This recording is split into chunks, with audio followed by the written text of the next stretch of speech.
빌드업 미쳤다. 자, 이번 4주차 책. 이번 4주차 책은 나를 리뷰하는 법이란 책이에요. 얇아요. 초록색 표지고 가볍게 읽기 되게 좋습니다. 이 저자가 이런 얘기 하거든요. 도대체 왜 나를 알아야 하는가? 나를 왜 알아야죠? 여러분 있잖아요. 인생을 살다 보면 의사결정을 내려야 할 때가 굉장히 많아요. 뭐 예를 들어 대학을 어디로 갈 것인가? 전공을 무엇을 할 것인가? 어떤 사람이랑 결혼을 할 것인가? 뭐 이런 것들 다 굉장히 중요한 결정이죠. 근데 결국 이 결정을 내리는데 최종 기준은 뭐가 돼야 되겠습니까? 나예요, 나. 그래서 내가 무엇을 좋아하고 내가 무엇을 싫어하고 나는 어떤 사람인지를 진짜 잘 알아야 이런 결정들을 내릴 수 있죠. 이걸 만약에 나를 모르면 어떻게 살게 되겠습니까? 이런 결정을 내릴 때마다 항상 주변의 의견을 묻게 돼 있어요. 대학을 갈 때 난 뭐 내가 뭘 좋아하는지 모르겠으니까 주변에 물어봐요. 그러면 이제 어떠냐면 엄마가 하라는 대로 그냥 갑니다.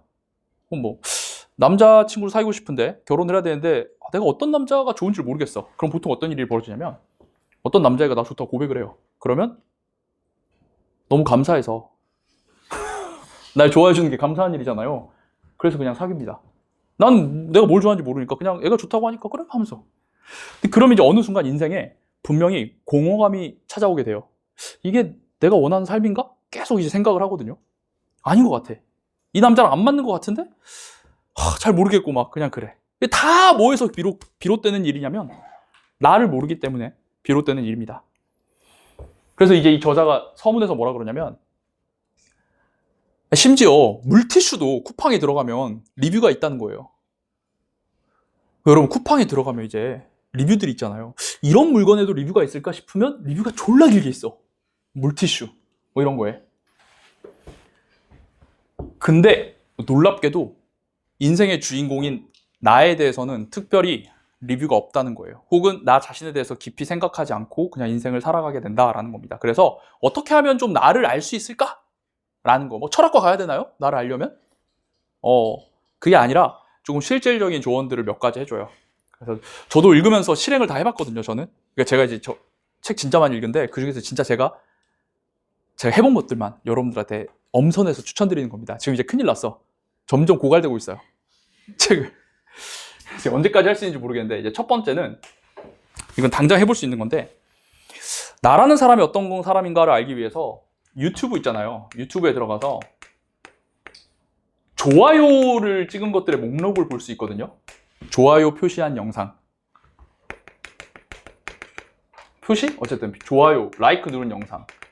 그리고 이제 여러분들 소셜미디어 한다면 대표적으로 인스타그램에 들어가면 여러분들이 수많은 걸 보잖아요. 근데 여기 이제 여러분들이 라이크 누른 것들 이거 이제 쭉 모아볼 수 있거든요. 그래서 이것들을 모아보라는 거예요. 내가 어떤 거를 좋아하고 반응하는지 한번 쭉 보면서 공통점을 뽑아보라는 겁니다. 제가 이걸 한번 해봤거든요. 그러니까 이게 사실 여러분들 이제 판도라의 상자를 여는 건데요. 좋아요 누른 거를 이제 쭉 보는 거예요. 저는 이제 유튜브 영상 중에서 어떤 거에 좋아요를 누른지를 쭉 보니까 약간 드라마의 한 장면이든 어떤 공연이든 뭔가 조금 압도적인 그런 퍼포먼스를 보이는 것에 항상 좀 좋아요를 누르더라고요. 근데 제가 집에서 와이프를 봤거든요. 와이프의 그 판도라 상자를 제가 까봤는데 이 사람이 어디에 좋아요를 누르는지 보니까 고양이 영상, 판다 영상, 이런 동물 영상에 주로 좋아요를 누르더라고요. 근데 이건 진짜 저는 단 한 번도 눌러본 적 없는 전혀 다른 세상이었어요. 그래서 난 이런 사람이구나 라는 걸 이걸 통해서 좀 느꼈던 것 같습니다. 두 번째는 여러분들 사진첩, 핸드폰 사진첩이에요. 그리고 사진첩에서도 특히 스크린샷. 자, 여러분들은 어떤지 모르겠는데 우리가 이렇게 이제 기사를 보든 뭘 보든 이거 괜찮은데? 싶은 거 있으면은 여러분도 그렇게 하나요? 괜찮은데? 그런 게 있으면은 이렇게 이제 아이폰 같은 경우에는 스크린샷 이렇게 찍잖아요. 저장을 해놓는단 말이에요. 나 스크린샷 찍는다 손 들어보세요. 여러분들 어떤지 궁금합니다. 찍어요? 오, 대부분 찍고 있네요. 혹시 그거 리뷰해 본 적 있어요? 자, 한번 나는 가끔씩 스크린샷 찍은 것들 쭉 한번 다시 본다. 대단한 친구들, 이 친구들. 지금 3명밖에 손을 안 들었거든요. 근데 제가 이 책 읽고 느낀 게 나는 단 한 번도, 사실 이 아이폰 한 10년 전부터 10년도 넘게 썼는데 단 한 번도 스크린샷 다시 본 적이 없었어요. 진짜 내가 놀래 소름 돋았어. 그래서 이거 제가 작년 연말에 읽었는데 연말에 이 아이폰에 저장된 모든 스크린샷을 한번 쫙 봤거든요. 하루 날 잡고 토하는 줄 알았는데 너무 힘들더라고. 그래서 내가 어떤 정보들을 캡처하는지를 쭉 보면은 나에 대해서 좀 알 수 있다는 거예요. 그리고 이제 사진첩도, 우리가 뭐 사진 특별할 때 찍잖아요. 뭐 맛있는 거 먹을 때 찍지, 뭐 급식 그냥 뭐 맛없는 거 이렇게 막 찍으면서 와 이러지 않잖아. 나한테 약간 인상이 깊었던 장면들을 우리가 사진 찍기 때문에 그런 것들을 한번 모아서 내가 어디에 반응하는지를 정리해 보라는 겁니다. 세 번째, 그런 것도 하면 좋아요. 내가 생각하기에 멋있다고 생각하는 드라마 속 캐릭터, 이런 거 있죠. 그런 것들 10명을 찾아보세요. 그리고 한번 딱 모아보세요. 전 진짜 다 해봤어요. 여기 제 폴더에 있어요. 내가 생각하는 멋진 연예인, 뭐 이렇게 다 10명을 다 찾아봐가지고 연예인들도 스타일이 다 제각각인데 나는 도대체 어떤 스타일을 좋아하는가? 이런 것들에 대한 답을 조금 알 수 있어요. 좋아하는 캐릭터 10명. 그리고 또 뭐가 있냐? 일기를 쓰라는 거예요. 일기를 쓸 때 포인트는 뭐냐면 하루에 일어난 이벤트를 설명문으로 쓰는 게 아니라 제일 중요한 거는 감정을 쓰는 겁니다. 근데 이거 진짜 어려워요. 왜냐면 우리 어렸을 때는 진짜 감정 표현을 여과 없이 하거든요. 필터 없이. 근데 이제 나이가 들면 항상 어른들로부터 뭐 감정을 잘 다스려라, 뭐 이런 조언을 듣다 보니까 여러분들 이게 강의하다 보면 뭐 표정이 그냥 감정이 없어요. 그래서 강의하는 입장에서 굉장히 힘든데 그래서 이제 감정에 대해서 쓰려고 하면 이게 진짜 어려운 게 그동안 억압됐고 그 다음에 내 감정을 표현하는 적절한 어휘를 여러분들 잘 몰라요. 그래서 이럴 때는 그 인터넷 서치를 통해서 감정 어휘들을 한번 정리를 할 필요가 있어요. 그거 쭉 보고 내가 이럴 때 이렇게 감정을 표현해야 되는구나 라는 거를 감정 표현을 한번 해보시면 되게 좋습니다. 제가 이제 나를 아는 법 유튜브에 쭉 영상을 봤는데 이런 얘기가 있더군요. 내 머릿속 생각은 진짜 내 것이 아닐 수가 있대요.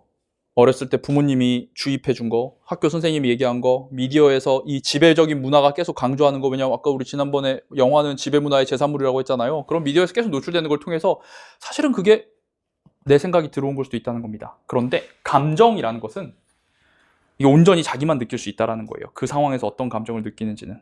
그래서 감정적인 거를 좀 잘 써보시면 먼 훗날 일기를 볼 때도요, 재밌어요.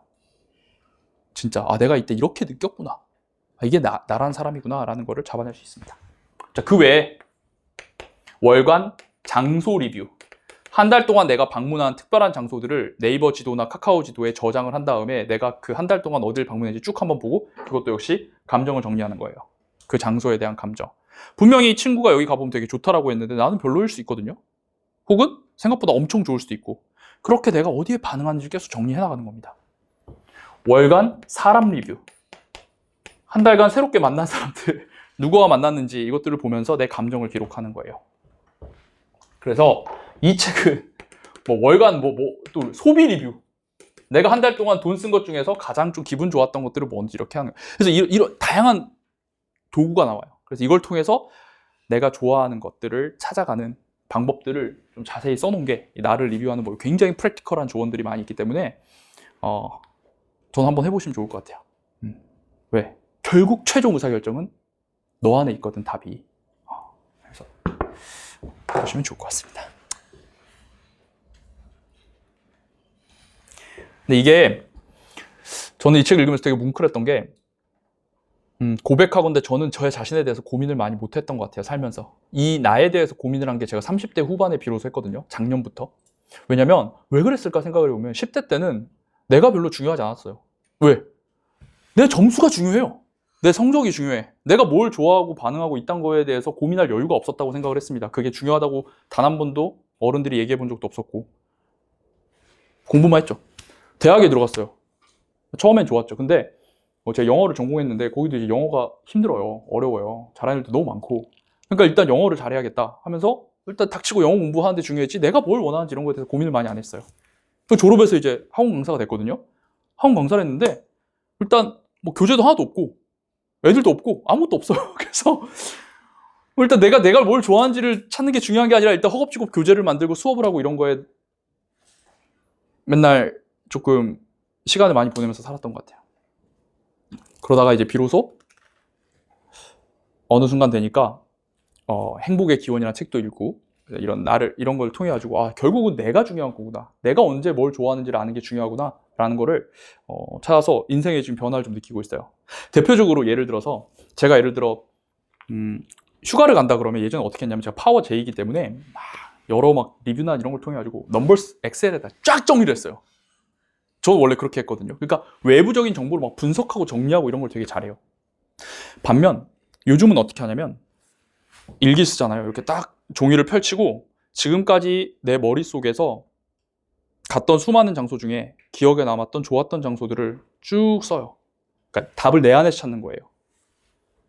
그리고 그것들의 공통점을 한번 정리해 봅니다. 내가 이런 장소를 좋아하는구나 라는 거를 좀 정리하고 그 다음에 조금 이제 후보들을 찾으려고 하는 그런 식으로 좀 바뀌는 것 같아요. 근데 그렇게 하다 보니까 훨씬 인생이 좀 주체적이고 의미가 있다라고 생각이 듭니다. 여러분들도 한번 저 같은 인생을 살고 있다면 지금 읽어보시면 되게 좋을 것 같아요.